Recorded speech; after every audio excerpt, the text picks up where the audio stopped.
Біз Алланың құл екенін ұмытып кетеміз. Сондықтан да барға қанағат ету керек, жоққа сабыр ету керек. Өткен күн елес, келер күн жұмбақ. Дәл қазіргі уақыт қымбат. Сол барлық сұраққа жауап беретін уақыт. Уақытқа байланысты шамалы бір өлең айтқым келіп отыр.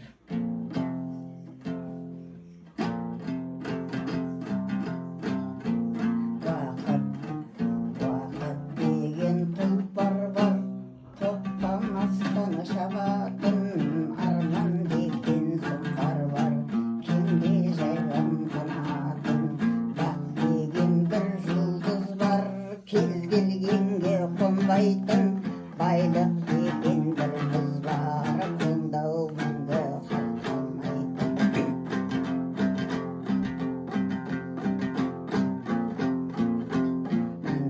Мансап деген төбе бар, екінің бірі шықпайтын. Сабырлық деген кеме бар, ағымен бірге ықпайтын.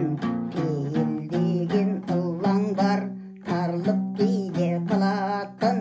Сабырлық деген кеме бар, ағымен бірге. Сезім деген алау бар, жүрек ел аулап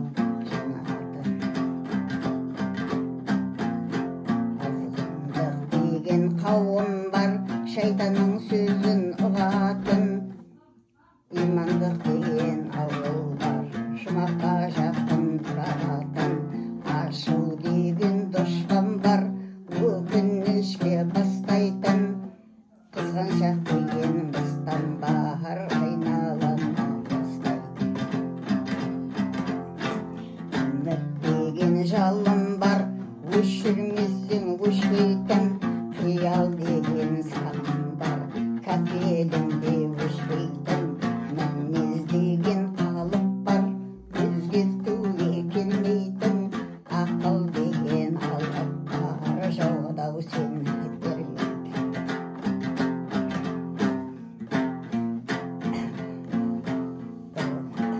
Барлық тағы бар, айналаны көрмейтін.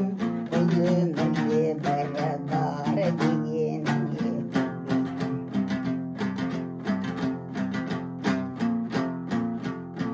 бәрін айта бірін айт, құдіретті Алла бар, көрініп көзге келмейтін. Қиямет күні болғанда досының бәрі жаратқанына жалғанда, сөзімнің жоқ жалған.